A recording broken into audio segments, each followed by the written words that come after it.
నమస్తే, welcome to war room. నేను బలరాం.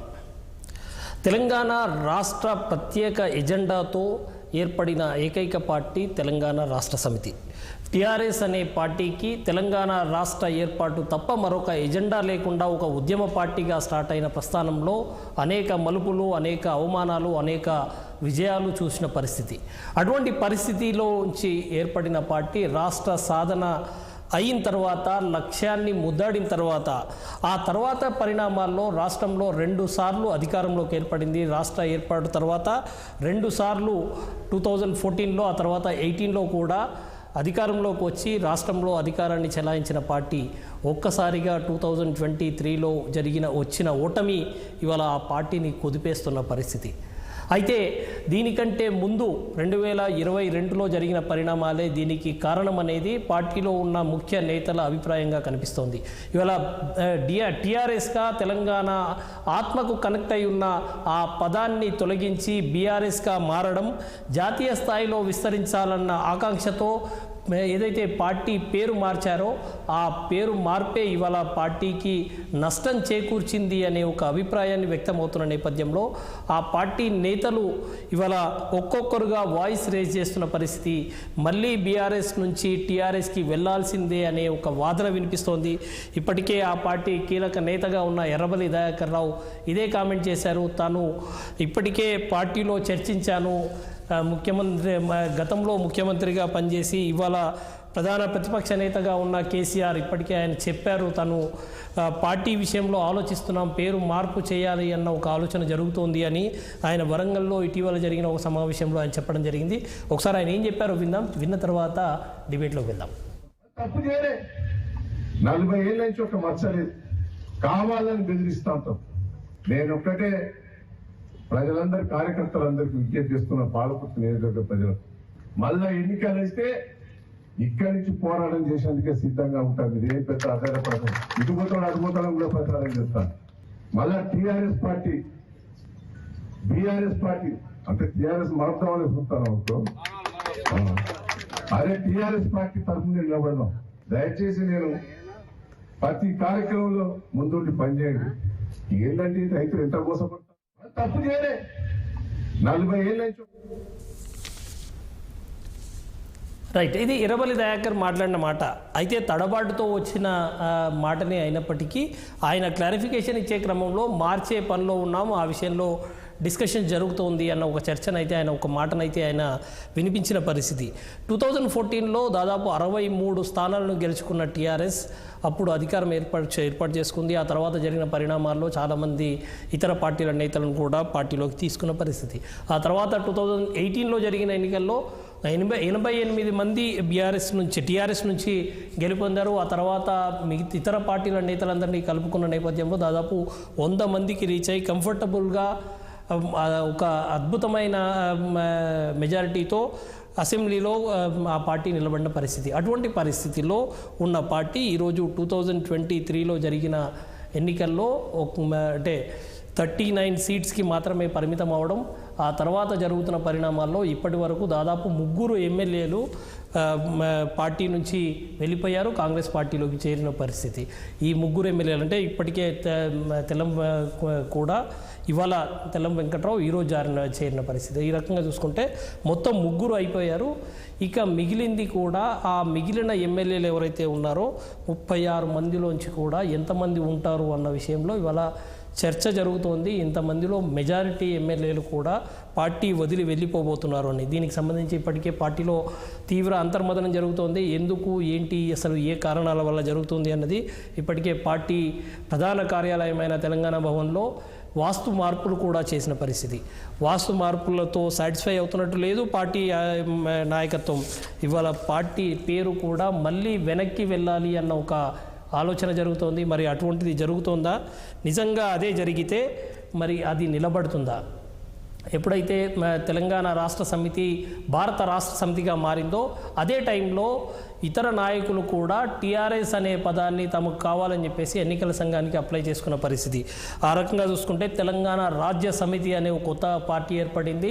సిద్దిపేటకి సంబంధించిన తుపాకుల బాలరంగం అనే ఒక వ్యక్తి ఆ పార్టీని రిజిస్టర్ చేశారు. ఆయన బీఆర్ఎస్లో అంటే టీఆర్ఎస్లో గతంలో పనిచేసిన పరిస్థితి.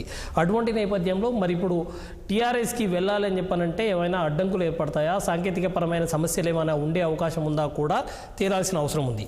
ఏది ఏమైనా కారులో కంగారు మాత్రం కనిపిస్తోంది. మరి ఈ కంగారుకు కారణం ఏంటి, కంగారు నుంచి బయటపడడానికి బీఆర్ఎస్ ఎటువంటి వ్యూహాలతో రాబోతోంది అన్నది ఇవాళ డిబేట్. అదే అంశం మీద మనం డిబేట్లోకి మనతో జాయిన్ అవుతున్నారు సునీతారెడ్డి గారు, బీజేపీ అధికార ప్రతినిధి, అదేవిధంగా ఇందిరా శోభన్ గారు, టీపీసీసీ నేత, బండారు రామ్మోహన్ గారు, రాజకీయ విశ్లేషకులు, రజితారెడ్డి గారు, బీఆర్ఎస్ అధికార ప్రతినిధి, మరి కాసేపట్లో జాయిన్ కాబోతూ ఉన్నారు.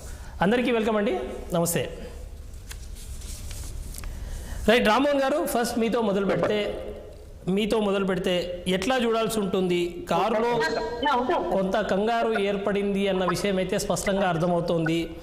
ఇప్పటి వరకు ఉన్న పరిస్థితుల నేపథ్యంలో ఏ రకంగా ఉండాల్సిన అవకాశం ఉంది? ఎట్లా ఇప్పుడున్న పరిస్థితుల్లో 39 మంది గెలిస్తే ఇప్పటికే 3 వెళ్ళిపోయారు. ఇప్పుడు 36కు పరిమితం అవ్వాల్సిన పరిస్థితి ఇవాళ టీఆర్ఎస్కి ఉంది. ఆ 36 మందిలో ఏ క్షణంలో ఎంతమంది పోతారు అన్నది కూడా తెలియని పరిస్థితి. ఈ పరిణామాల్లో వాస్తు మార్పులు ఆల్రెడీ తెలంగాణ భవన్కి ఆల్రెడీ అయిపోయినాయి. ఇప్పుడు పేరు మార్పిడి కూడా జరిగితే ఏమైనా ప్రయోజనం ఉండే అవకాశం ఉందా? రామ్మోహన్ గారు. మీకు అట్లా ప్యానల్ ఉన్న మిత్రులకు నమస్కారం. శకునం చెప్పే బల్లి ఇప్పటితో పట్టట్టే కేసీఆర్ పరిస్థితి. మీరు మొదటి అంశం చూసుకుంటే మనకి ఏదైతే ఈ పార్టీ బీఆర్ఎస్ గా మార్కెట్ ప్రక్రియ చూసుకుంటే మనకు అన్న వస్త్రాలు పోతే ఉన్న వస్త్రాలు పోయినట. అంటే చాలా మంది మేధావులు కానీ వ్యూహకర్తలు కానీ అప్పుడప్పుడు తప్పు చేస్తుంటారు కానీ మంచి ఉదాహరణ. టీఆర్ఎస్ అట్లాగే ఉంచుకొని నేను న్యాయవాదిగా చెప్తున్నాను, నిజంగానే టీఆర్ఎస్ అనేది తెలంగాణ రాష్ట్రం అట్లాగే ఉంచుకొని జాతీయ పార్టీగా వేరే పేరుతో రిజిస్టర్ చేసుకునే నష్టమే లేకుండే, బీఆర్ఎస్ గా భారతీయ రాష్ట్ర సమితిగా చేసుకునే నష్టం లేకపోతుండే. కానీ దీన్ని మార్చే క్రమంలో ఈ యొక్క ప్రయోజనాలు తెలంగాణ సెంటిమెంట్ దీన్ని వాడుకుందాం అనుకున్నారు. అది కొట్టిగా బెడ్స్ కొట్టింది, బౌన్స్ అయ్యింది, బౌన్స్ అయింది. కనుక ఇవాళ గత జల సేతు బంధనం చనిపోయేది ముందరికి వెళ్ళిపోయింది. మీరు అన్నట్టు నా మిత్రుడే తను మనకు బీఆర్ఎస్ మన రాజ్య సమితి అని చేసిన సిద్దిపేట మిత్రుడు చేసింది ఏదైతుందో తను ఖచ్చితంగా బీఆర్ఎస్ మళ్ళీ టీఆర్ఎస్ గా మార్చాలంటే ఇప్పుడు సాంకేతికమైన ఇబ్బంది కూడా వస్తుంది. ఆల్రెడీ ఒక పార్టీ గతంలో ఉంటే రిజిస్టర్ అయి ఉంటే కొత్తగా రిజిస్టర్ చేయాల్సి వస్తుంది కదా.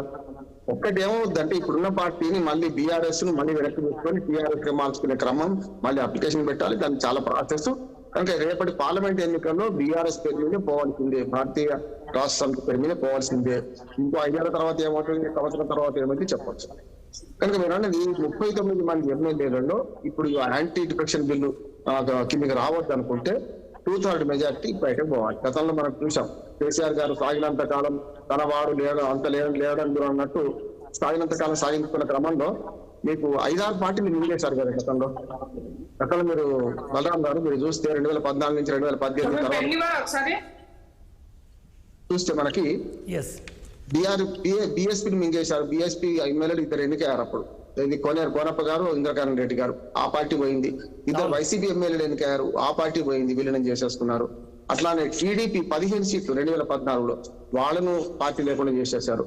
తర్వాత మనకు కాంగ్రెస్ వంతు వచ్చింది. కాంగ్రెస్ అప్పుడు 21 మంది ఎమ్మెల్యేలు గెలిస్తే 13 మందిని తీసుకున్నాం. అందుకని నేనేమంటున్నానంటే ఇది నీవు నేర్పిన విద్య నీరజాక్ష అన్నట్టు వారు నేర్పిన విద్యను మళ్ళీ ఇప్పుడు అమలు చేస్తున్నారు. దీనికి కొంచెం అవరోధం ఉంది. ఎందుకంటే అప్పట్లో 19 మంది ఒకసారి 21 మంది ఒకసారి గెలిచారు కనుక 2014లో 21 మంది, 2018లో 19 మంది గెలిచారు కనుక అందులో 13 మందిలో 12 మందిని తీసుకోవడం ఈజీ అయింది.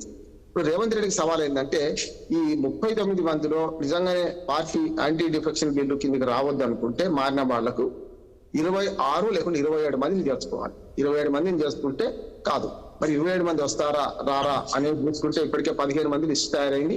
వ్యూహాత్మకంగా రేవంత్ రెడ్డి గారు ఒక్కొక్కరిని మెల్ల చేర్చుకుంటూ ఇప్పటికీ 3 చేర్చుకున్నారు. తెల్ల వెంకటరావుతో సహా చూసుకుంటే 3 చేర్చుకున్నారు. ఇది ఆశ్చర్యకరం కూడా కాదంటున్నా. కాకపోతే రేవంత్ రెడ్డి గారు గతంలో మాట్లాడిన మాటకి విరుద్ధంగా ఉంది. గతంలో కాంగ్రెస్ పార్టీ అనగా ఫిరాయింపుదారుల పార్టీ అంటే టీఆర్ఎస్ కు ఆనాడు టీఆర్ఎస్ తర్వాత బీఆర్ఎస్ కు ఎమ్మెల్యేలను సప్లై చేసే పార్టీగా ముద్రపడ్డ తర్వాత దాన్ని తొలగించుకోవడానికి పిసిసి అధ్యక్షుడు చాలా ప్రయత్నం చేసింది. ఆయన ఒక మాట బహిరంగంగా చెప్పారు. ఆయన ఏమనంటే, మా పార్టీ వాళ్ళు ఎవరైనా పార్టీ మారితే గెలిచిన తర్వాత వాళ్ళు చెప్పుతో కొట్టండి అన్నారు. గెలుచుకున్న వాళ్ళని చేరిన వాళ్ళని కూడా.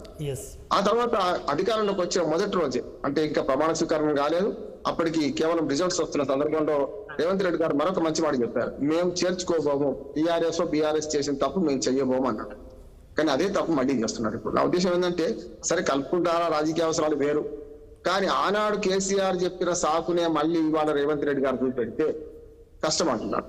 ఎందుకంటున్నా, పౌర సమాజం చాలా చైతన్యవంతమైపోయింది. ఒకనాటి ఎన్టీ రామారావు గారు 201 సీటు గెలిచిన తర్వాత నాదెండ్ల భాస్కర్ రావు తిరుగుబాటు చేస్తే నేను అప్పుడు 16 ఏళ్ళ పిల్లవాడిని, 26 పిల్లవాడిని నేను. కనుక అప్పుడు మేము పౌర సమాజం తిరుగుబాటు అంటున్నాను నేను. ఏది రామ్ లాల్ డౌన్ డౌన్ అనుకుంటా అన్నాడు గవర్నర్ వ్యతిరేకంగా, పార్టీలకు అతీతంగా, ఏ పార్టీ కాదా అప్పుడు కూడా నేను, కానీ తిరగబడ్డాం కదా. ఇవాళ రేవంత్ రెడ్డికి ఏమైనా అన్యాయం జరిగితే ఖచ్చితంగా ప్రజలు తిరగబడతారు అంటున్నాం. ఈ పరిస్థితి ఉండగా మళ్ళీ కేసీఆర్ గారు చేసిన తప్పులే ఈయన చేస్తుంటే ఎట్లా అనేది ఒక ప్రశ్న. రెండవది, కేసీఆర్ గారు కూడా అన్నాడు 63 మంది ఎమ్మెల్యేలు ఉన్నారు, కాంగ్రెస్ పార్టీ కుట్రబన్ని మమ్మల్ని ఆగం చేస్తుంది అని ఒక కారణం సాకులు వెతుకున్నారు. కానీ 2018 ఎన్నికల తర్వాత ఏమైంది? 88 మంది గెలిపించారు కదా ప్రజలైతే, రెండోసారి అధికారానికి ఇచ్చారు కదా, అంత అప్రతిహత మెజార్టీతోని 188 మంది సొంతంగా ఇచ్చారు టీఆర్ఎస్, అప్పుడు టీఆర్ఎస్. మరి అప్పుడేమైంది? అప్పుడు సాకు లేదు కదా. అందుకని నేనేమంటున్నానంటే, ఇప్పుడు 64 మంది ఎమ్మెల్యేలు ఉన్నారు కాంగ్రెస్ కు. ఇవాళ ఆ తప్పు మళ్ళీ చేస్తే వాళ్ళు మీరు ఒకటవుతారు కదా, వాళ్ళని విమర్శించిన నోట్లే మిమ్మల్ని విమర్శిస్తాయి కదా అని. ఇంకనే బీఆర్ఎస్ ఆగమవుతుందా కాదా తర్వాత సంగతి. ఒక మాట చెప్పి నేను ముగిస్తాను. అంటే దీనికి పరిష్కారం ఇక్కడ లేదు. ఇప్పుడు మనం గొంగట్లో కూర్చున్నాం, వెంటనే లేరుకుంటున్నాం, పరిష్కారాలు ఇక్కడ లేవు. కేవలం యాంటీ డిఫిషన్ బిల్లులో ఒకటే ఒక్క మాట చేరిస్తే సరిపోతుంది. న్యాయవాదిగా చెప్తున్నాను. పరిష్కారం అయిపోకుండా కేవలం సమస్య వల్ల అంటే గంట సేపు మాట్లాడవచ్చు. ఇవాళ ఏదైతే 2/3 మెజార్టీ 2/3 మెంబర్స్ గారు మారితే పార్టీ ఫిరాయింపు కాదని చెప్తున్నారో అది తీసేయాలి. 2/3 కాదు, అంతకుముందు 1/3 ఉంటే మొట్టమొదటి బిల్లు 85 పాస్ అయినప్పుడు 2003లో సవరణ వచ్చింది. ఇప్పుడు ఏమంటున్నానంటే, బీ ఫామ్ మీద ఎవరైనా ఎమ్మెల్యే కానీ ఎంపీ కానీ గెలిస్తే, ఎంపీ కావచ్చు, ఎంపీటీసీ కూడా కావచ్చు, ఎవరైనా సరే పార్టీ బీ ఫామ్ మీద గెలిస్తే పార్టీ మారినా, పార్టీ సస్పెండ్ చేసినా వాళ్ళ పదవి ఆటోమేటిక్ గా పోవాలి. దానికి స్పీకర్ కి అధికారం ఉంటే లాభం లేదు. స్పీకర్ 5 ఏళ్ళు గతంలో చూసాం. రాజశేఖర రెడ్డి గారి హయాంలో ఏమైంది, చంద్రశేఖరరావు గారి హయాంలో ఏమైంది చూసినాం. నేనేమంటున్నానంటే, ఇప్పుడు దానికి పరిష్కారం ఎక్కడ ఉందంటే, స్పీకర్ కి అధికారం తీసేసి ఎన్నికల కమిషన్ కు అధికారం అప్పచెప్పాలి. ఉదాహరణకు దురదృష్టవశాత్తు మొన్న లాస్ట్ ఇయర్ అందరికీ చనిపోయింది. ఆయన పోగానే ఏమైంది, 6 నెలల్లో ఎలక్షన్స్ వస్తున్నాయి కదా. అంటే మరణిస్తే ఎట్లాగా వస్తాయో, పార్టీ మారితే కూడా ఎన్నికలు వచ్చే విధంగా సవరణ చేస్తే మంచిది. ఈ మధ్యన కాంగ్రెస్ తన మేనిఫెస్టోలో పెట్టింది, దాన్ని ఆహ్వానించిన చాలా మన కీర్తించిన. కానీ అటు మేనిఫెస్టోలో పెట్టుకుంటూనే ఇటు మన వీళ్ళని చేర్చుకుంటుంటే నోరు మాట్లాడుతుంది, నొసలు బెక్కిరిస్తున్నట్టు ఉంటది కదా. అందుకనే అన్ని పార్టీలు ఆలోచించాలి బలరాం గారు. ఇది పరిష్కారం అయిపోతే బాగుంటది నా ఉద్దేశం. ఏ పార్టీ కాలు అవుతుంది, ఏ పార్టీ బెరుగవుతుంది, పునాదిలు పోయినరా, ఇవి మాట్లాడుకున్నాం, మంచిదే, నష్టమేం లేదు, తెలవాలి. కానీ నిజమైన పరిష్కారం అయిపోతే బాగుంటదని నా ఉద్దేశం. రైట్ సార్, నేను మళ్ళీ వస్తాను సార్ మీ దగ్గరికి. రజితారెడ్డి గారు జాయిన్ అయ్యారు, బీఆర్ఎస్ అధికార ప్రతినిధి. రజితారెడ్డి గారు నమస్తే అండి. నమస్తే అండి.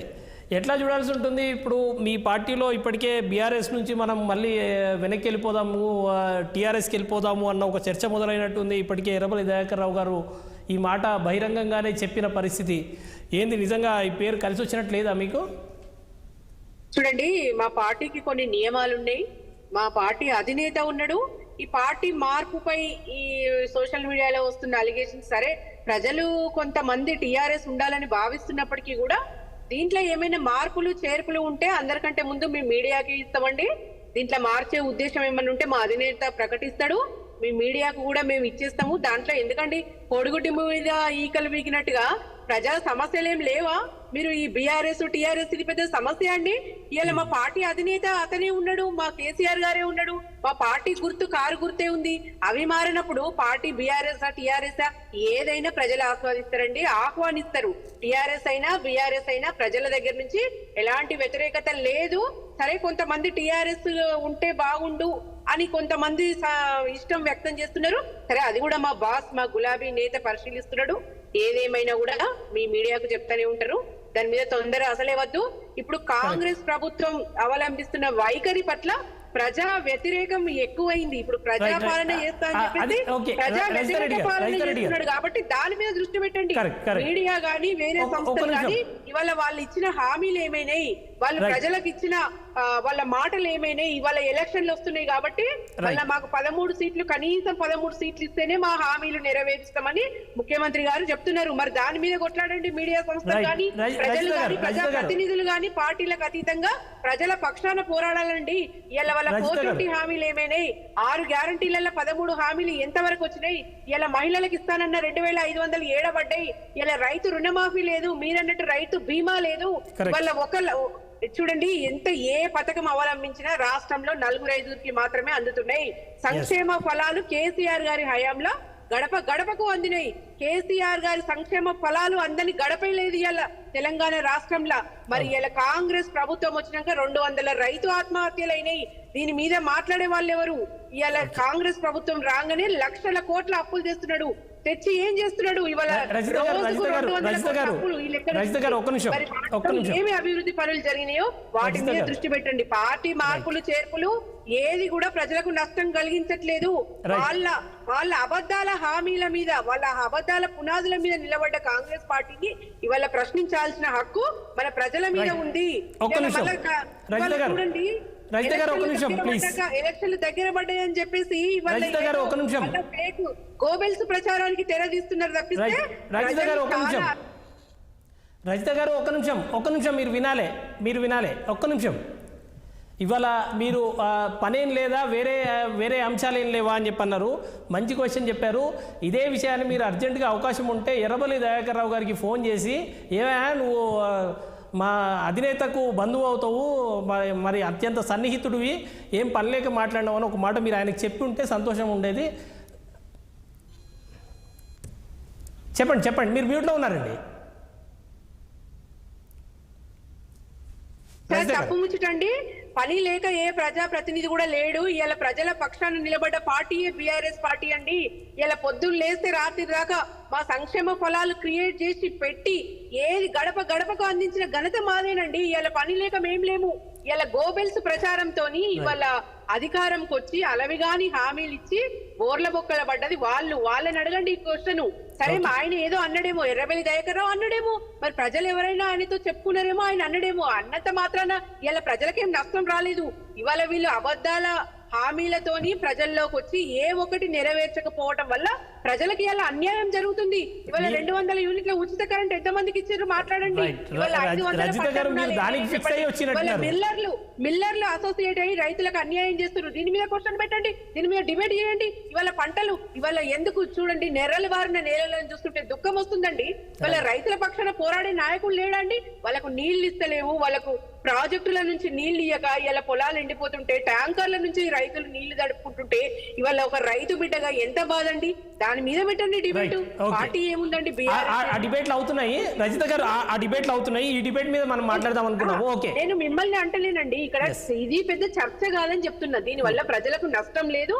నేను ఇక్కడ మీ ఛానల్ ని కానీ మిమ్మల్ని కానీ అనటం కాదు. ఇది మీద ప్రజలకు గాని ప్రజా ప్రతినిధులకు గాని ఎలాంటి నష్టం లేదు. బీఆర్ఎస్ అయినా టీఆర్ఎస్ అయినా ప్రజల పక్షాన పోరాడే పార్టీ అని మళ్ళీ ఒకసారి తెలియజేస్తున్నా.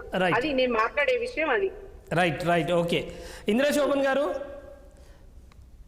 ఎట్లా చూడాల్సి ఉంటుంది ఈ పరిణామాలను, రాష్ట్రంలో జరుగుతున్న పరిణామాలను ఎట్లా చూడాల్సి ఉంటుంది?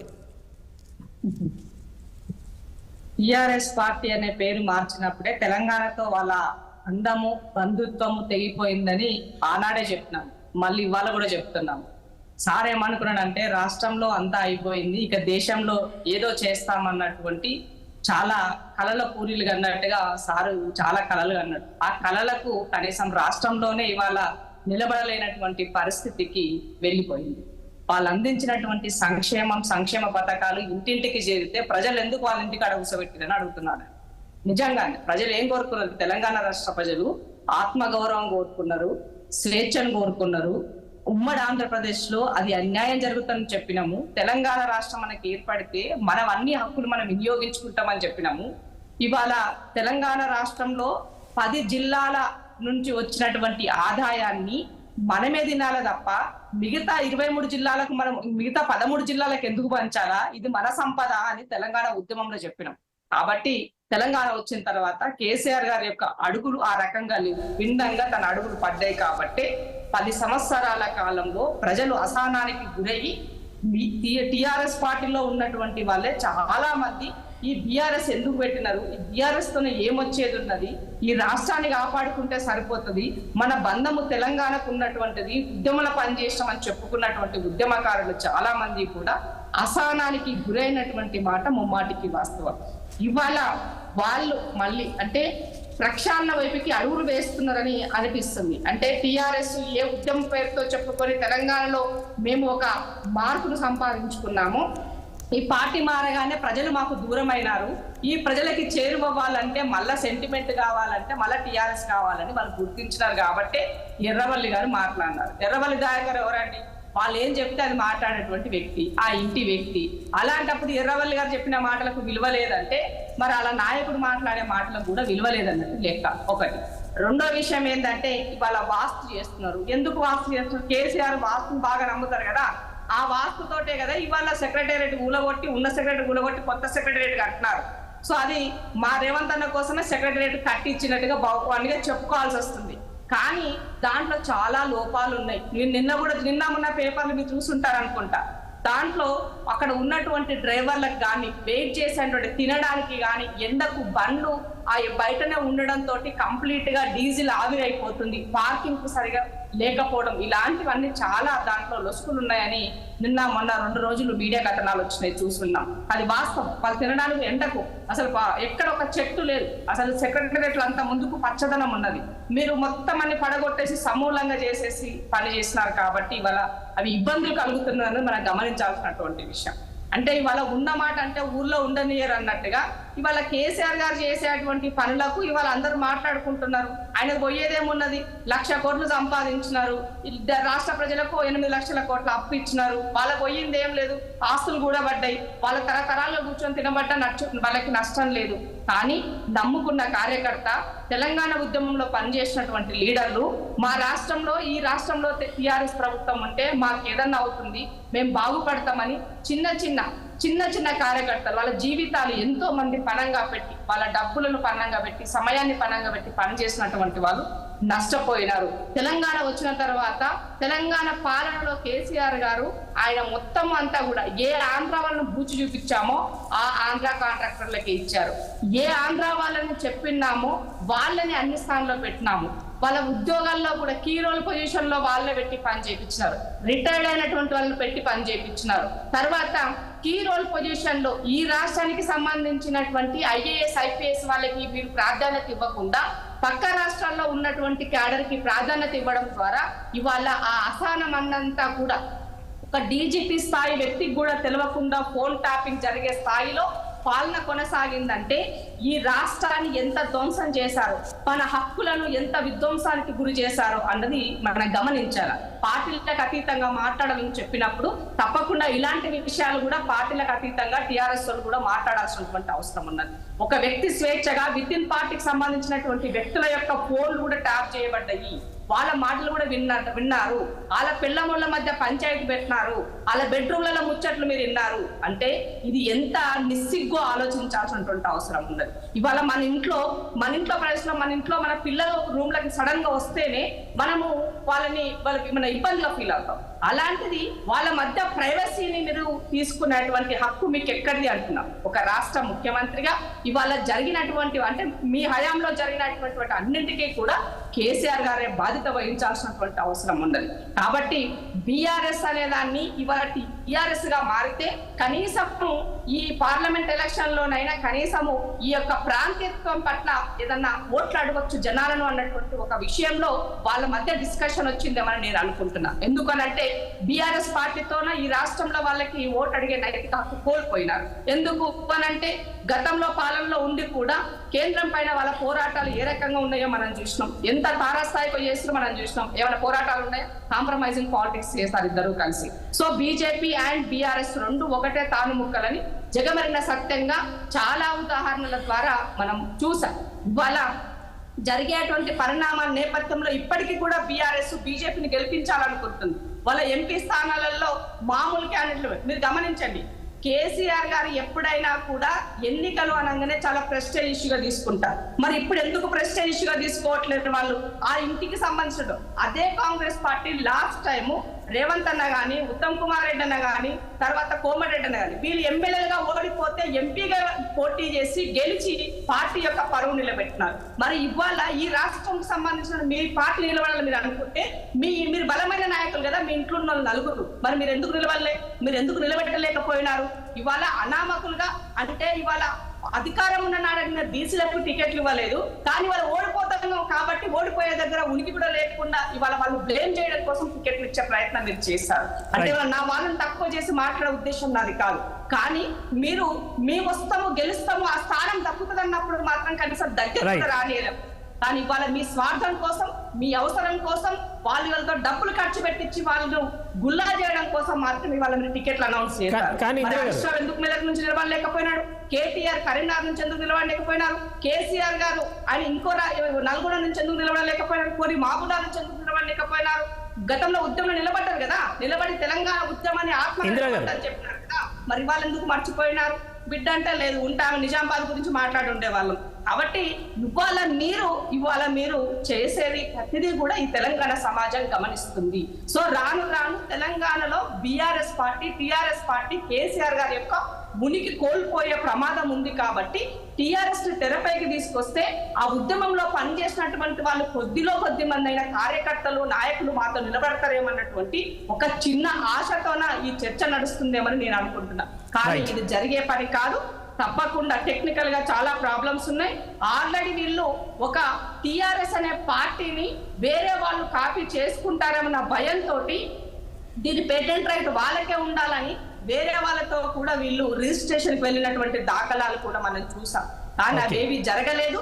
కేసీఆర్ కి అత్యంతగా సన్నిహితంగా ఉన్నటువంటి సోదరులు, సిద్దిపేటకి సంబంధించినటువంటి ముదిరాజు సోదరులు ఆయన ఆ పార్టీ రిజిస్ట్రేషన్ చేశారు. ఆయన మొన్న ఎన్నికల్లో కూడా పోటీ చేశారు.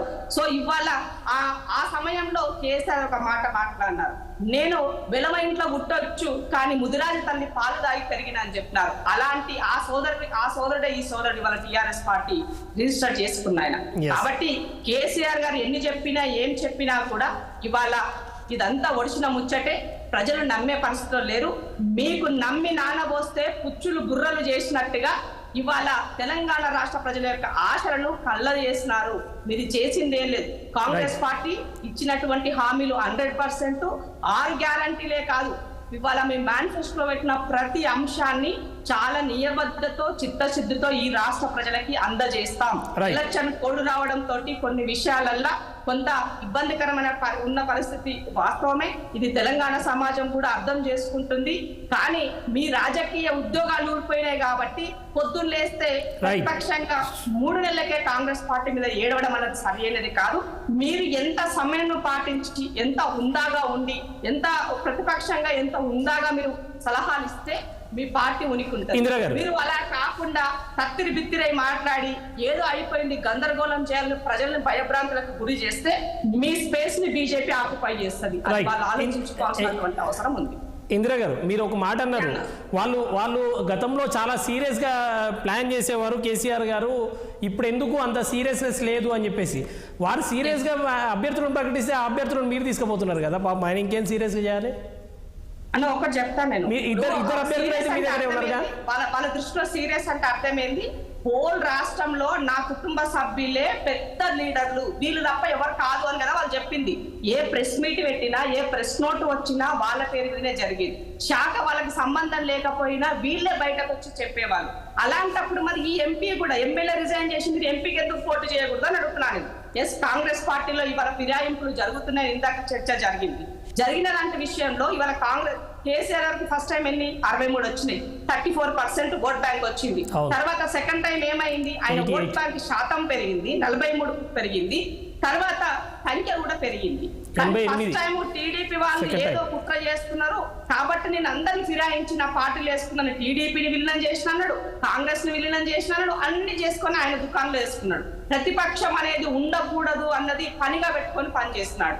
మరి ఇవాళ కాంగ్రెస్ పార్టీ 64 స్థానాలతో అధికారాన్ని ప్రజలు ఇస్తే మీ కళ్ళు ఎందుకు గుడుతున్నాయని అడుగుతున్నారు. Right. పొత్తులేస్తే పార్టీ మీ గవర్నమెంట్ పడిపోతుంది అంటాడు, ఇవాళ ఇంకొక ఆయన బీఆర్ఎస్ కు సంబంధించిన గవర్నమెంట్ పడిపోతుంది. ఎందుకు గవర్నమెంట్ పడిపోతుందండి? ప్రజలు ఇచ్చినటువంటి సుస్థిర ప్రభుత్వం నిలబడాలని కదా కాంగ్రెస్ పార్టీకి ప్రజలు ఓటు వేసింది. మీరు అబద్ధ భావానికి గురి చేస్తూ ఇవాళ ప్రజలని అంటే ఏ విధంగా ప్రతిపక్షంలో గతంలో మీరు కొనుగోలు చేస్తారో సంపాదించినటువంటి అవినీతి సొమ్ముతో మళ్ళీ కొనుగోలు కార్యక్రమాన్ని ఏమైనా మొదలు పెట్టినారా? కాబట్టి మా ప్రభుత్వాన్ని కాపాడుకోవాల్సినటువంటి బాధ్యత, ప్రజలకు ఇచ్చినటువంటి హామీలు నెరవేర్చాల్సినటువంటి బాధ్యత ఇవాళ రేవంత్ అన్న పైన ఉన్నది. కాబట్టి వస్తున్నటువంటి వాళ్ళను చేర్చుకుంటున్నారు. మీలాగా కేసులను లూపుగా చూపించి నువ్వు వస్తావా నిన్ను జైల్లో పెట్టమంటావా, నువ్వు వస్తావా ఈ అభివృద్ధి కార్యక్రమాలు ఆపేయమంటావా, ఈ రకమైనటువంటి బ్లాక్ మెయిల్ పాలిటిక్స్ కాంగ్రెస్ చేయట్లేదు. అట్లాంటి బ్లాక్ మెయిల్ పాలిటిక్స్ ఎక్కడైనా జరుగుతుందని చూపించమని చెప్పండి, దేనికైనా కాంగ్రెస్ పార్టీ మళ్ళీ వస్తాం మీ దగ్గరికి. సునీత గారు, చేయదు. ఫిరాయింపులకు కాంగ్రెస్ పార్టీ విరుద్ధము. ఫిరాయింపుల చట్టాన్ని తెచ్చిందే కాంగ్రెస్. మళ్ళీ వస్తాను మీ దగ్గరికి, మళ్ళీ వస్తాను. ఆల్రెడీ ముగ్గురు అన్న ఒక చిన్న మాటకి క్లోజ్ చేస్తా. ఈ దేశంలో ఫిరాయింపులకు తిలోదకాలు ఇచ్చింది భారతీయ జనతా పార్టీ. కాబట్టి ఈ రాష్ట్రంలో ఇలా దేశంలో ఉనికి కోల్పోయే పరిస్థితి వచ్చింది. ప్రతిపక్షం లేకుండా చేయాలని ఒక కుట్ర జరుగుతున్నది. కాబట్టి ఉన్న దగ్గర ప్రభుత్వాన్ని కాపాడుకోవాల్సినటువంటి బాధ్యత ఇవాళ కాంగ్రెస్ పైన ఉన్నది. కాబట్టి రేవంత్ అన్న 24 గంటల్లో ఆయన ఇవాళ 18 నుంచి 20 గంటలు పని చేస్తూ ప్రజలకు అందుబాటులో ఉంటూ సంక్షేమం వైపు అడుగులు వేస్తున్నారు. పొరపాట్లు కావు అని సర్దిద్దుకునేటువంటి పని కాంగ్రెస్ పార్టీ చేస్తారు. ఇందిరా గారు మళ్ళీ వస్తాను మీ దగ్గరికి. యాక్చువల్గా మీరు చెప్పిన ఒక పదం మళ్ళీ మీరు సమాధానం చెప్పాల్సిన అవసరం ఉంటుంది. ఎందుకంటే మీరు ఆల్రెడీ మీరు నేషనల్ పార్టీ ఎజెండాలో స్పష్టంగా ఈ మేనిఫెస్టోలో ఒక పదం పెట్టారు. మీరు 10th షెడ్యూల్ అమెండ్ చేస్తాము, ఎవరైనా ఫిరాయింపులు చేస్తే వెంబడే డిస్క్వాలిఫై అయ్యేటట్టు చేస్తామని అంటున్నారు. ఒకవైపు మీరు ఆ మేనిఫెస్టోతో ఇవాళ ఎన్నికలకు పోతూనే ఇక్కడ ఈ రాష్ట్రంలో ఆల్రెడీ 3 ఎమ్మెల్యేలను తీసుకొని ఉన్నారు, ఎంపీలను తీసుకొని ఉన్నారు. ఆ విషయానికి కూడా మీరు సమాధానం చెప్పాల్సి ఉంటుంది. ఫస్ట్ మీరు ఒకసారి బీజేపీ నేత ఒక నిమిషం మళ్ళీ తీసుకుంటాను నేను. బీజేపీ నేత మనకు సుంతారెడ్డి గారు ఉన్నారు. సుంతారెడ్డి గారు, ఇవాళ బీఆర్ఎస్ కాస్త మళ్ళీ టీఆర్ఎస్ కాబోతోంది అన్న ఒక చర్చ జరుగుతుంది. ఏంటి నిజంగా మీరు అంటే కేంద్రంలో ఉన్న పార్టీగా ఎట్లా చూస్తారు దీన్ని? మళ్ళీ బీఆర్ఎస్ కాస్త మళ్ళీ టీఆర్ఎస్ అయ్యే అవకాశం ఉందా? అయితే కనుక వాళ్ళ దశ ఏమైనా తిరుగుతుందా? ప్యానెల్ ఉన్న మిత్రులందరికీ నమస్తే అండి. వినిపిస్తుందా బలరాం గారు? ఎస్ క్లియర్గా ఉందండి. ప్యానెల్ ఉన్న మిత్రులందరికీ నమస్తే. ఇప్పుడు టీఆర్ఎస్ అయినా బీఆర్ఎస్ అయినా కూడా తెలంగాణ ప్రజలతోటి తెలంగాణ బంధాన్ని ఎప్పుడో ఆ పేగు బంధాన్ని తెప్పుకొని వెళ్ళిపోయిండ్రు కేసీఆర్ గారు. ఎందుకు అంటే తెలంగాణను పూర్తి స్థాయిలో దోచుకున్నారు. ఇక మనము ఇప్పుడు కొత్తగా వచ్చిన ప్రభుత్వం వచ్చిన కాంచి మనం వాళ్ళు తీస్తున్న లెక్కలు, ఎన్ని కేసులు ఇవన్నీ చూస్తున్నాము. అన్నిట్లలో ఇందు లేడని అందు లేడని సందేహం కలదు. అన్ని వ్యవస్థలలో అవినీతిమయమే అని మొత్తం అన్ని శాఖలు అవినీతిమయం చేసేసిండ్రు. తెలంగాణలో ఇంకా దోసుకోవడానికి ఏమీ లేదు. భూములు దోసుకున్నారు, ఇక్కడ లిక్కర్ దోసుకున్నారు, లిక్కర్ స్కామ్ లో దోసుకున్నారు, ఇసుక శాండ్ మాఫియాలో దోసుకున్నారు. ఇక అన్ని శాఖలు అవినీతిమయం చేసిండ్రు. ఎలక్ట్రిసిటీ బోర్డులో కూడా అవినీతిమయం చేసిండ్రు. ఇంకేం దోసుకోవడానికి లేక బీఆర్ఎస్ అని చెప్పి పార్టీ మార్చుకొని మళ్ళీ దేశం మీద పడి దేశాన్ని కూడా దోసుకోవాలి, మేము కావాలంటే అన్ని రాష్ట్రాలకు ఫండింగ్ కూడా చేస్తాం, నన్ను ప్రధానమంత్రిని చేస్తే అని చెప్పిండు అనేది మనకు అందరికీ తెలుసు మీడియా ద్వారానే. ఈ రోజు వచ్చి మళ్ళీ నక్క వినయాలు పోతూ నేను పార్టీ పేరు మార్చుకొని మళ్ళీ బీఆర్ఎస్ నుంచి టీఆర్ఎస్ అయితా అదైతే అయ్యేదని ప్రజలు నమ్మేదానికి సిద్ధంగా లేరు.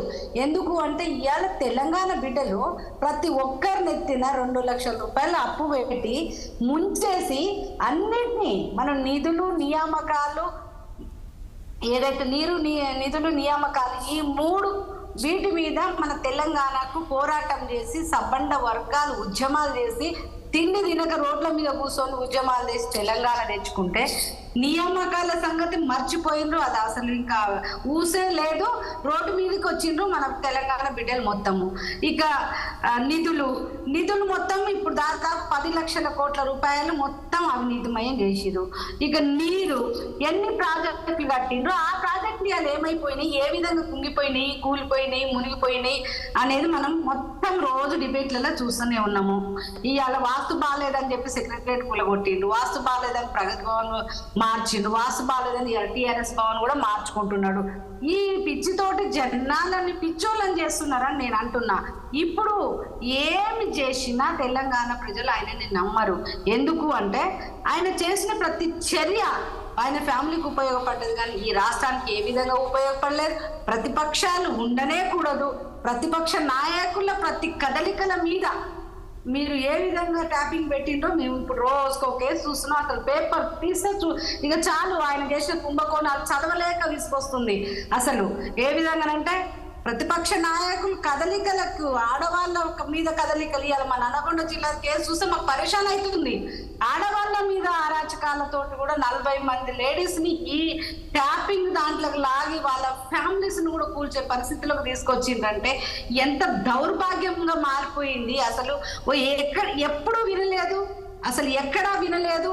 ఇంత నీచ స్థాయికి దిగజారి ఒక రాజకీయ పార్టీ, ఒక ప్రభుత్వం ఈ విధంగా చేస్తుందని ఎప్పుడు వినలేదు. ఇప్పుడు ఒకసారి వినడం జరుగుతుంది అంతే. ఇక ఇప్పుడు టీఆర్ఎస్ మార్చుకున్నాం, మేము టీఆర్ఎస్ మార్చుకున్నా. తెలంగాణలో ఇంకా అవుట్డేటెడ్ పార్టీ అయిపోయింది. ఇంకా వీళ్ళని ఎవరు దగ్గరికి రానిచ్చే పరిస్థితే లేదు.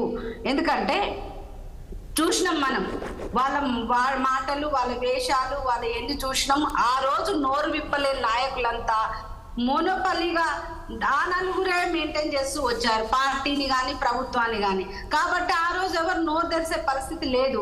కానీ ఈ రోజు పరిస్థితి మారిపోయింది కాబట్టి ప్రతి నాయకుడు వాళ్ళ మనసులో ఉన్నది మొత్తం చెప్తున్నాడు. ఏ తెలంగాణ బిడ్డలు, ఏ తెలంగాణ కోసం మనం పోరాటం చేసినాం, ఏ తెలంగాణ కోసం మనం ఉద్యమాలు చేసినాము. పార్టీలు కూడా మారిపోయి వచ్చిండ్రు.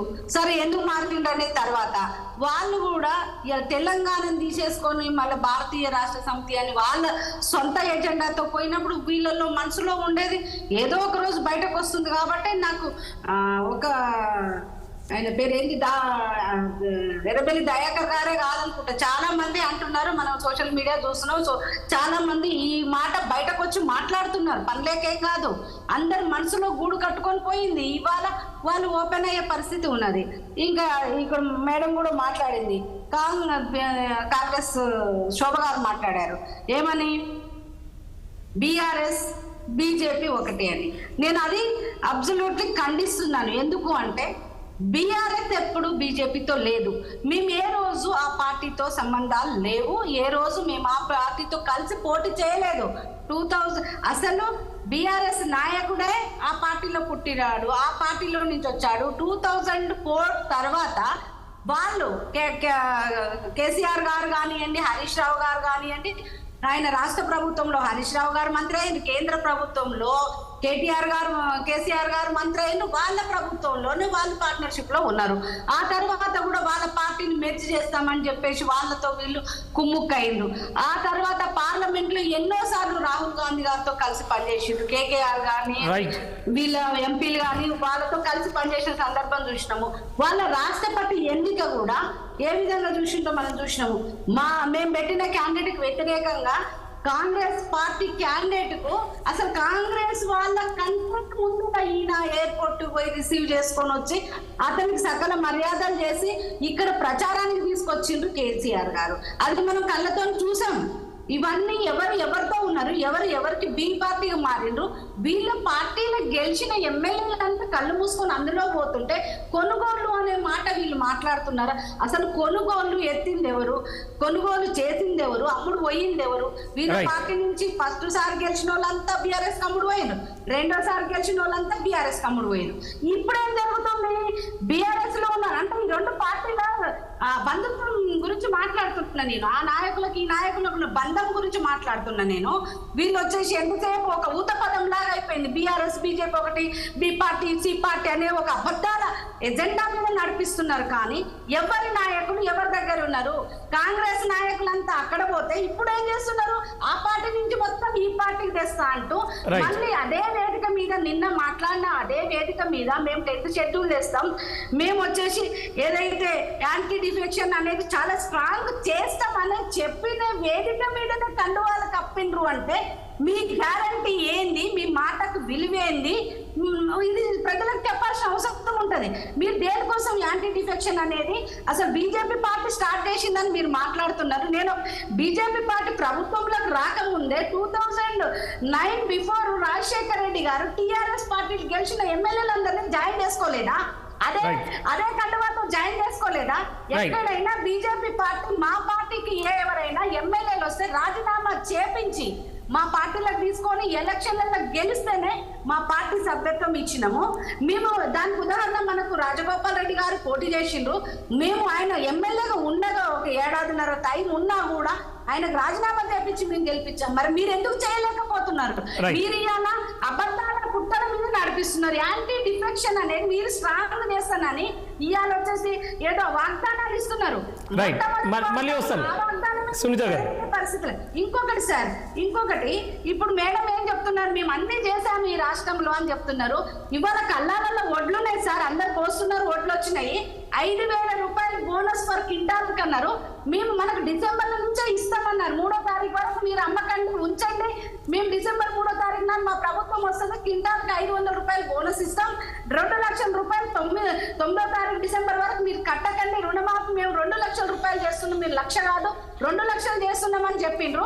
ఆడవాళ్ళందరికీ మహిళలందరికీ 2,500 ఇస్తానన్నారు. దాంట్లో మళ్ళీ ఇప్పుడు వచ్చి చాలా ఉన్నాయి సార్. ఆ సబ్జెక్ట్ మళ్ళీ తీసుకుంటారు చెప్తున్నా. యాంటీ డిఫెక్షన్ అనేది మేము ఉసిగొల్పి మేము తీసుకొచ్చినామని మేడం మాట్లాడారు. దానికి నేను చెప్తున్నాను సార్, రాజశేఖర రెడ్డి గారు టీఆర్ఎస్ నాయకులందరినీ ఎంతమంది రాజీనామా తీసుకున్నారు? ఆ తర్వాత మీ నాయకులంతా ఎవరు రాజీనామా చేసిపోయిండ్రు? అందరూ మీ కండువాల మీద పోటీ చేసి ఆడ పార్టీలో కలిసిండ్రు. నేను అనేది ఏంటంటే సార్, ఇప్పుడు ఇవి కొనుగోళ్ల గురించి మాట్లాడారు బీజేపీ. వినండి సార్, మీరు అమ్మటం కొనుగోళ్ల గురించి మీరు మాట్లాడండి సార్. కొనుగోలు విషయంలో పట్టుబడి ఈ చట్టం దృష్టిలో దోషిగా మిగిలింది ఎవరు? ఇవాళ మీ ముఖ్యమంత్రి గారు, మీ అధ్యక్షులే కదా సార్. ఎవరు పట్టుబడ్డారు అనేది చూడాలి. మేము ఎవరు కొనుగోలు చేసిన ప్రూవ్ చేయండి, ఎవరు పైసలు ఇస్తే దొరికి ప్రూవ్ చేయండి. డిఫెక్షన్ లాగా తీసుకొచ్చినామో చూపియండి. మీరు రెడ్డి హ్యాండెడ్ పట్టుబడి కూడా మీరు మమ్మల్ని బుకాయిస్తే, మీరు పార్టీలు మారిన వాళ్ళంతా మీ దగ్గర మీరు మళ్ళీ యాంటీ డిఫెక్షన్ గురించి మీరు మాట్లాడుతుంటే దయ్యాలు వేదాలు వల్లించినట్టు ఉంటారా సార్? ఓకే, ఒక్క నిమిషం అండి. రామ్మోహన్ గారు ఇప్పటి వరకు బీఆర్ఎస్ నేత రజితారెడ్డి గారి కామెంట్ చూసాం మనం. అంటే వాళ్ళు ఎందుకు ఓన్ చేసుకోవడానికి సిద్ధంగా లేరు. ఇవాళ ఉన్న ఆర్గ్యుమెంట్ అయితే పార్టీలో ఉంది ఖచ్చితంగా. ఇవాళ మనము తెలంగాణ అనే అస్తిత్వాన్ని మనం కోల్పోయినాము అనే ఒక భావన ఆ పార్టీలో కనిపిస్తుంది. ఇప్పుడు ఒకవైపు కనీసము ఆ తెలంగాణ ఇప్పటివరకు ఇందిరా శోభన్ గారు చెప్పినట్టుగా కనీసము ఆ సెంటిమెంట్ని రగిలిస్తేనన్నా కనీసం కొంత బెనిఫిట్ అవుతుందేమో అన్న ఒక ఆలోచన కూడా ఉన్నట్టు కనిపిస్తుంది. కానీ ఆ విషయాన్ని ఎక్కడ బయటికి చెప్పొద్దని ఆ పార్టీ ఏమైనా భావిస్తుందా ఏంటి అన్నది తెలియాల్సిన అవసరం ఉంది. ఖచ్చితంగా ఇందిరా శోభన్ గారు అన్న మాట వాస్తవం. ఎందుకంటే ఇప్పుడు ఒక సామెత ఉంది, నేను ఆడవాళ్ళని అవమానించే సామెత కనుక దాన్ని చెప్పదలుచుకోలేదు. నీ ముఖమే బాగాలేదంటే ఇప్పుడు అంగీ మార్చుకొని వస్తా అంటుండే ఆయన చీరగా. అంటే ఇప్పుడు ఏమవుతుందంటే సెంటిమెంట్ ఎవరి వ్యక్తిగతం వాళ్ళది, మూఢనమ్మకాలు ఎవరి వాళ్ళే. మూఢనమ్మకాలు కూడా ఉండవు, సమాజానికి నష్టం చేసే మూఢనమ్మకాలు ఉండవు. కానీ ఆయన ఫామ్ హౌస్ లో ఏం మార్పులు చేసుకుని ఎవడొద్దనేవాడు కాదు. కానీ సెక్రటేరియట్ మారుస్తావు, ప్రగతి భవన్ అప్పటికున్న క్యాంప్ ఆఫీస్ మార్చుకొని ప్రగతి భవన్ కట్టుకుంటావు. ఇవన్నీ ప్రజాధనం కదా, దుర్వినియోగం చేసినావు. నేను పర్వాలేదు. రెండోది ఏమైందంటే సెక్రటేరియట్ మారిన తర్వాత ఈ వాస్తుని జాతకం మారింది కదా. సెక్రటేరియట్ బాగా బ్రహ్మాండంగా పాత సెక్రటేరియట్ కూలగొట్టిన తర్వాత జాతకం మారింది కదా అంటున్నారు. ఇవాళ కృత్రిమ చర్చ కాదు బలరాం గారు, మంచి చర్చ పెట్టారు మీరు వాళ్ళు. ఎందుకంటే టీఆర్ఎస్ గా మారుతుందనే సంగతిని వీళ్ళే అఫీషియల్ లీకేజ్ ఇచ్చి మాట్లాడుతున్నారు. నేను ఒక జనవల్ దయాకరావు గురించి మాట్లాడుతున్నాడు. నిన్న కాక మొన్న పార్టీ మన కడియం శ్రీహరి గారు కూడా ఒక మెయిన్ టీవీ ఛానల్లో ఒక ఇంటర్వ్యూ ఇస్తే ఏమన్నారంటే, నేను చెప్తే వినలేదు ఆయన అన్నా కదా. ఇవాళ తీర్థయాత్రలకు పోయినని చెప్పుకొని కాంగ్రెస్ పార్టీలకు వచ్చిన కేకే కూడా ఏమంటున్నాడు, నేను వాస్తవం చెప్తే అంటే విధురనీతి చెప్తే వినలేదు అంటున్నాడు కదా. సీతయ్య ఎవరు చెప్పినా వినడు, నేను అనుకునేదే చేస్తా అని ఎప్పుడైతే కేసీఆర్ గారు అనుకున్నారో, మొదటి దశలో చాలా మంది ఉద్యమకారులు అందరం కూడా కేసీఆర్ గారు మొదటి 5 ఏళ్లలో కొంతవరకు మంచిగా చేసిండు, అందరూ ఒప్పుకున్నాం. రెండోసారి 88 సీట్లతో గెలిచిన తర్వాత కూడా దుర్మార్గంగా 100 తప్పులు, శిశుపాలుడి 100 తప్పులు లాగా అన్ని తప్పులు చేసుకుంటూ వచ్చింది కనుక ప్రజలు ఏమన్నారు, నువ్వు నీ ముఖమే బాగాలేదు, నువ్వు తప్పనిసరి మారాల్సిందే అన్నారు. నువ్వు ఎన్ని వాస్తులు మార్పులు చేసినా ఏం చేసినా లాభం లేదు, నీ పనితీరు బాగాలేదని మార్చేసింది కదా. ఇప్పుడైనా ఏం చేయాలంటే దీన్ని సవరించుకునే ప్రయత్నం చేయాలి. కేవలం బీఆర్ఎస్ ని తీసుకొచ్చి టీఆర్ఎస్ చేస్తే ప్రజలు నమ్మరు కదా. ఇప్పుడు పులితోలుగా మన మేకతోలు కప్పుకున్న పులిలాగా పులి వచ్చి మేకతోలు కప్పుకుంటే ఎవరు నమ్ముతారు? నమ్మరు కదా. ఇప్పటిదాకా చేసిన దుర్మార్గాలు కనపడుతున్నాయి కదా. ఎందుకంటే గతంలో సునీత గారు అన్నమాట కరెక్ట్, నేను అది కూడా చెప్పాను. వైఎస్ రాజశేఖర రెడ్డి గారు అదే పని చేసిండ్రు, ఆనాడు సమర్థించుకున్నారు. ఆ తర్వాత ఈయన అదే పని చేసిండ్రు. ఫిరాయింపుల ద్వారా ప్రభుత్వాలను అస్థిరపరచడం కానీ వాళ్ళని చేర్చుకోవడం సరైనది కాదు. ఖచ్చితంగా వాళ్ళు చేరడం వల్ల ప్రజల దృష్టిలో చులకన అవుతారు, అది కరెక్ట్. కానీ ఇప్పుడు జరగాల్సింది ఏంటంటే, ఇవాళ చేసిన తప్పుల్ని, ఒక సామెత ఉంది బలరాం గారు, ఒక అయ్యగారు ఏం చేస్తున్నారంటే చేసిన తప్పులు దిద్దుకుంటున్నారని పాత సామెత. ఇవాళ అయ్యగారు ఏం చేస్తున్నారని చేసిన తప్పులు మళ్ళీ చేస్తున్నారు. కేసీఆర్ గారు చేసిన తప్పులు ఏంటంటే మళ్ళీ చేస్తున్నారు. ఇప్పుడు చేసిన తప్పులు ప్రజల తీర్పు వచ్చింది, ఒక 6 నెలలు ఆగుదాం, 6 నెలల తర్వాత మనం మాట్లాడదాం అన్నాడు కరెక్టే.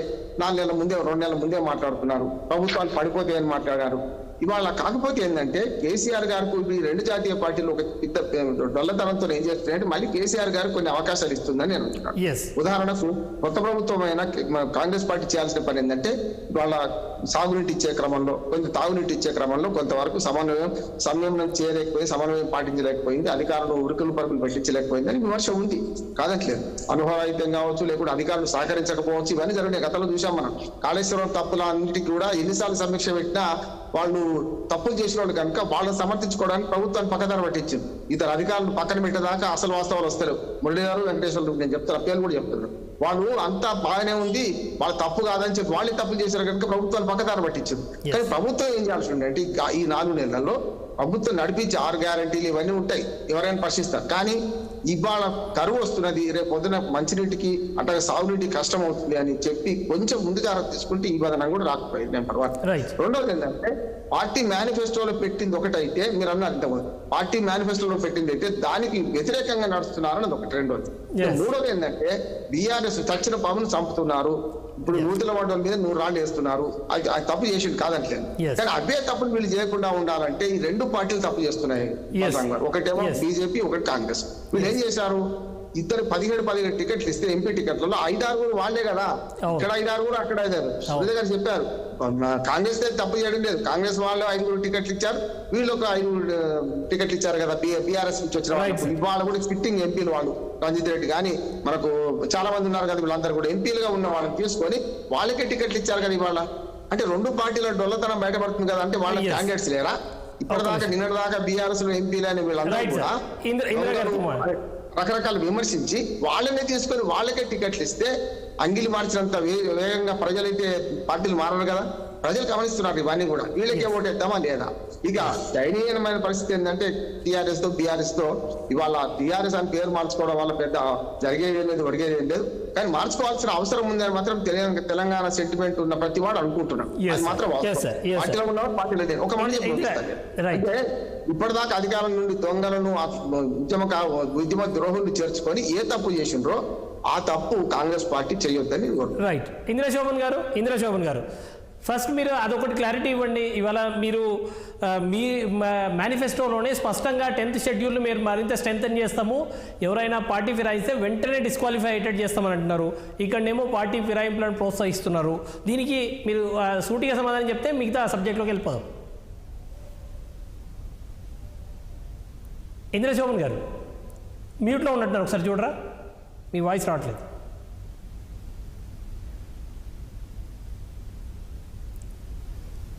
ఇంద్రశోభన్ గారు మ్యూట్లో ఉన్నారు, చూడరా ఒకసారి.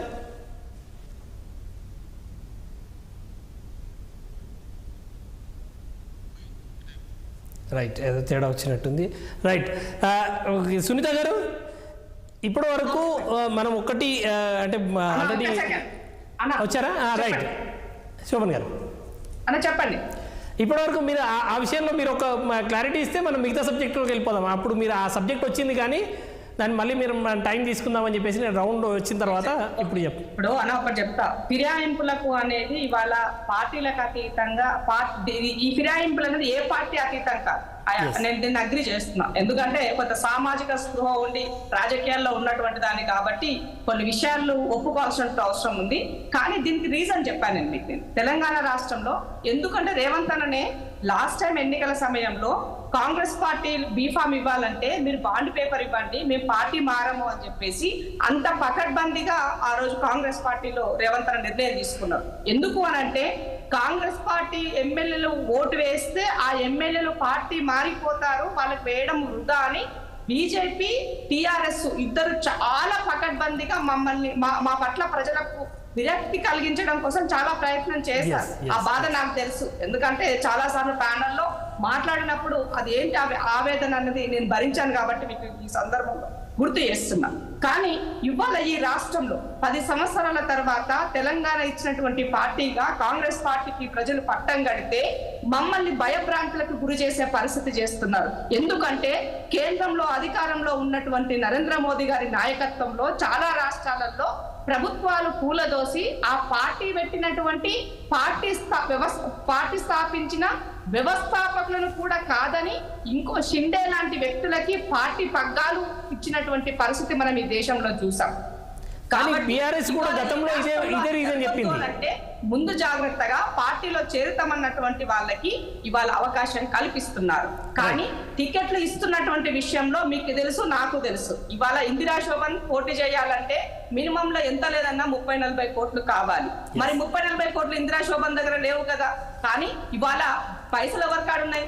బీఆర్ఎస్ వాళ్ళ కాడున్నాయి. ఎందుకున్నాయి? లాస్ట్ 10 సంవత్సరాలు దోచుకొని దాచుకున్న డబ్బు వాళ్ళ దగ్గర అవుతున్నారు. అన్ని పార్టీలకు వాళ్ళే క్యాండిడేట్లు అవుతున్నారు. అంటే రాజకీయాలన్నవి ఆర్థికంగా ఇవాళ బేరస్ వేయబడుతున్నాయి. కాబట్టి ప్రజలకి అదే కావాలి, నాయకులకు అదే కావాలి, పార్టీలకు అదే కావాలి. సేవ అనేటువంటి పదాన్ని వాళ్ళ మర్చిపోయే విధంగా రాజకీయాలు నెట్టివేయబడ్డాయి. కాబట్టి మనం పార్టీలకు అతీతంగా ఇది మనము చర్చించుకోవాల్సినటువంటి అవసరం ఉంది. అన్ని పార్టీలు ఒక తాటిపైకి వచ్చి ఈ రాజకీయాలను సేవ వైపుకి మళ్లిస్తూ ఆర్థికంగా దీనిని మన భారాన్ని తగ్గించినప్పుడు ప్రజలకు ఎలక్షన్లకు వెళ్ళినప్పుడు ఓటు విలువ తెలియజేసే విధంగా ప్రశ్నించే తత్వాన్ని వాళ్ళకి ఇచ్చే విధంగా ఓటు ఎక్కడైతే వేయబడ్డదో ఆ ఓటు ఇంకో బీఫామ్ వైపుకి వెళ్ళిపోతుందని అనుకున్నప్పుడు ఓటు వేసిన వాడికి మనం అధికారాన్ని కట్టబెట్టినప్పుడు వీటికి ఎలక్షన్ కమిషన్ ప్రాపర్ గా పనిచేసినప్పుడు వీటన్నిటిని మనం చర్చించాలి. కానీ ఆ పరిస్థితులు ఇప్పుడు రాజకీయాల్లో లేవు. కాబట్టి ఇంటూ ఎంటకలు వచ్చిందన్నట్టుగానే ఉంటది. కాబట్టి ఇది అందరూ కూడా నమ్న గర్భంగా మనం దీన్ని అర్థం చేసుకోవాల్సినటువంటి పరిస్థితులు ఏర్పడ్డాయన్న మాత్రం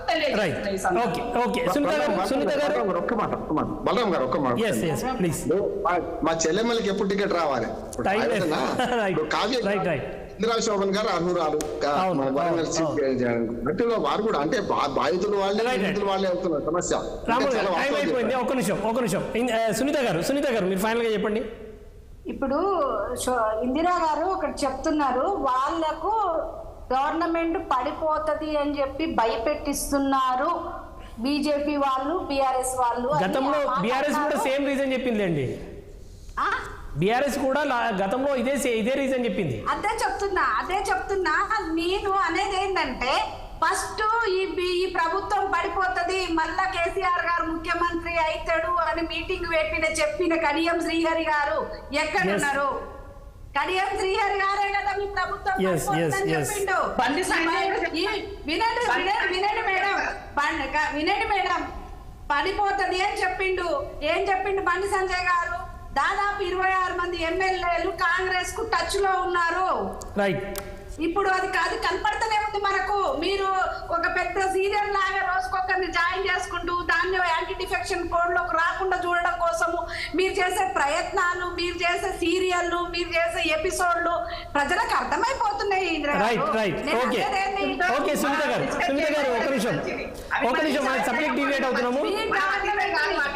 మనం అతీతం కాని వాటికి మనం డిస్కస్ చేసుకోవడమే మంచిది అంటున్నాను.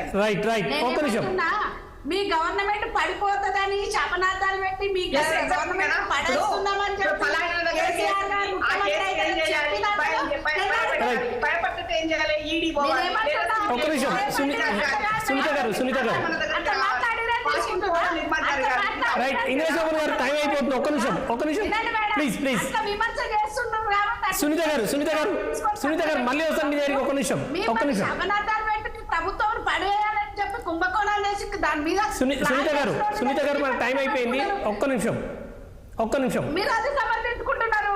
రైట్, ఓకే, ఒక్క నిమిషము. రామ్మోహన్ గారు మీరు ఫైనల్ గా ఏం చెప్తారు ఈ సబ్జెక్ట్ మీద? వస్తాను మీ దగ్గరికి. ఒక్క నిమిషం. ఇంద్రశోభన్ గారు రైట్, టైం అయిపోయింది. ఒక్క నిమిషం ప్లీజ్. సునీత గారు ఒక్క నిమిషం ప్లీజ్, మన టైం అయిపోయింది.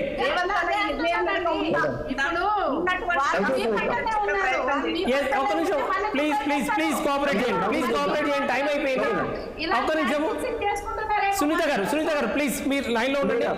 రామ్మోహన్ గారు మీరు ఫైనల్ గా ఒక మాటలో చెప్పాలంటే ఏం చెప్తారు? రామ్మోహన్ గారు ఒకటే మాటలో చెప్పాలి, మీరు ఫైనల్ గా ఏం చెప్తారు ఈ సబ్జెక్ట్ మీద? వాస్తవం చెప్పారు. బోలాగా కాంగ్రెస్ పార్టీలో ఉండి కూడా ఇంద్రశోభన్ గారు మంచి వాస్తవం చెప్పారు. టికెట్ ఇస్తున్నారు. కులబలము, అంగబలం, అర్థబలం 3 ఉండాలి కనుక ఇస్తున్నారని స్పష్టంగా వారు ఒప్పుకున్నారు, చెప్పారు. నష్టపోయేది వీళ్ళే కదా అని ఆ పార్టీలో నష్టపోయి ఫిరాయింపుల ద్వారా ఆ పార్టీలో ఉన్న స్థానిక కార్యకర్తలు, నిజమైన కార్యకర్తలు నష్టపోతున్నారు. బీఆర్ఎస్ లో అయింది, వాళ్ళ కాంగ్రెస్ కూడా. Okay sir, right. ఇంద్రశోభన్ గారు మీరు ఫైనల్ గా ఏం చెప్తారు? ఇవాళ బీఆర్ఎస్ కనుక టీఆర్ఎస్ గా మారితే ఏమైనా చేంజెస్ ఉండే అవకాశం ఉందా? ఒకటే మాటలో చెప్పాలి మీరు. అలా ఇప్పుడు బీఆర్ఎస్ మళ్ళీ టీఆర్ఎస్ గా మారినంత మాత్రాన ఒరిగేది ఏం లేదు, కానీ వాళ్ళకి ఆత్మతృప్తికి అంతే కదా ఒకటి మిగులుతుంది, అంతకు మించి ఏం లేదు. వాళ్ళు రాజకీయాల నుంచి వాళ్ళ ఉనికి కోల్పోయే పరిస్థితి ఏర్పడ్డది. ఇక రాబోయే రోజుల్లో ఒక్కొక్కరు జైల్లో ఊచలు లెక్కబట్టేటువంటి పరిస్థితి ఉన్నది. దీనికి కనీసం మా కార్యకర్తలన్నా రేపు నువ్వు అరెస్ట్ అయితే సానుభూతికి వస్తారేమన్నటువంటి ఒక చిన్న ఏమన్నా దింపుడు గల ఆశయం కోసమే ఇవాళ టీఆర్ఎస్ గా మార్చాలన్న ఒక ప్రయత్నం జరుగుతుంది. జనరల్ గా అలవాటు ఫస్ట్ ఒక లీక్ ఇచ్చేసి పబ్లిక్ ఒపీనియన్ ఏముంది, మేధావులు ఏం మాట్లాడుతున్నారు, ఏం డిస్కషన్ జరుగుతుంది, దీన్ని చేయాలన్నా వద్దా, ఇవన్నీ ఆయన వ్యూహంలోని భాగాలే. కానీ ముందున్నటువంటి వ్యూహాలు ఇప్పుడు లేదు. వ్యూహం ఎప్పుడైనా దానికి ఒక సమయం సందర్భం ఉంటుంది, ఆ సందర్భంలో నడిచింది. కానీ ఇప్పుడు కేసీఆర్ వ్యూహాలు, చతురతలు అవన్నీ కూడా పబ్లిక్ మీటింగ్ లోకి వెళ్ళినప్పుడు సునీత గారు మీరు ఫైనల్ గా ఒక మాటలో చెప్పాలి. బీఆర్ఎస్ టీఆర్ఎస్ గా మారితే ఏమన్నా వాళ్ళకి బెనిఫిట్ అయ్యే అవకాశం ఉందా? ఆల్రెడీ బీఆర్ఎస్ పార్టీ మునిగిపోయిన నావ లాంటిది, దానికి పెద్ద హోల్ పడ్డది, అది సముద్రంలో సగానికి మునిగిపోయింది. ఎవ్వరు ఏమి చేయలేరు. ఆ మునిగిపోయిన నావ తేలడం అనేది ఇంపాసిబుల్. ఎందుకు అంటే ప్రతి ఒక్కరి మనసులో వీళ్ళు చేసిన అరాచకం ఈ తెలంగాణని ఎంత భ్రష్టు పట్టించిండ్రు, ఎంత ముంచేసిండ్రు చూస్తున్నారు. కాబట్టి వాళ్ళు ఏమి చేసినా తెలంగాణలో వాళ్ళ పార్టీని వాళ్ళు బతికించుకునే పరిస్థితి అయితే లేదు. ఎందుకు అంటే ప్రతి ఒక్కరికి గుండె మీద కొట్టిండ్రు, అందుకోసం ప్రతి ఒక్కరు ఈ కక్ష నేర్చుకున్నారు. ఇవన్నీ ఇంకా ఈ స్కామ్లన్నీ ముందే తెలుసుంటే 3 కాదు 3 కూడా వచ్చాయి కావు. ప్రతి ఒక్కరు ఏదో రకంగా వాళ్ళ వంచనకు గురైన వాళ్ళు తెలంగాణలో. థ్యాంక్ యూ సునీత గారు. డిబేట్లో పార్టిసిపేట్ చేసిన రజితారెడ్డి గారు, ఇందిరా శోభన్ గారు, సునీతారెడ్డి గారు, బండారు రామ్మోహన్ గారు, అందరికీ ధన్యవాదాలు. ఏది ఏమైనా ఇవాళ బీఆర్ఎస్ పార్టీ టీఆర్ఎస్గా మారే ఆలోచన చేస్తుంది అన్నది ఒక మాట మాత్రం స్పష్టంగా వినపడుతుంది. ఆ పార్టీ నేతలే ఆ విషయాన్ని స్పష్టం చేస్తున్న పరిస్థితి. ఇవాళ ఉన్న పరిస్థితుల్లో టీఆర్ఎస్ అనేది తెలంగాణ రాష్ట్ర ప్రత్యేక ఆకాంక్షతో ఏర్పడిన ఆ పార్టీ తెలంగాణ అనే ఆత్మను కనెక్ట్ అయి ఉంది. అటువంటి పరిస్థితుల్లో ఆ పార్టీ తెలంగాణ అనే పదాన్ని కోల్పోవడం ద్వారా ఆ అస్తిత్వాన్నే కోల్పోయింది. దానివల్లే కొంత ఇబ్బందికరమైన పరిస్థితి వచ్చింది అనే అభిప్రాయం మెజారిటీ బీఆర్ఎస్ నేతలను కనిపిస్తున్న నేపథ్యంలో ఇవాళ ఈ నెల 27న పార్టీ ఆవిర్భావ దినోత్సవం జరగబోతోంది. ఆ టైంలో ఏమైనా బీఆర్ఎస్ అధినేతగా ఉన్న కేసీఆర్ గారు ఏమైనా ఒక ప్రకటన చేయబోతున్నారు అన్నది ఒక చర్చ పార్టీ నేతల నుంచి వినిపిస్తోంది. ఇది ఇవాల్టి వారం. మరో అంశంతో రేపు కలుద్దాం.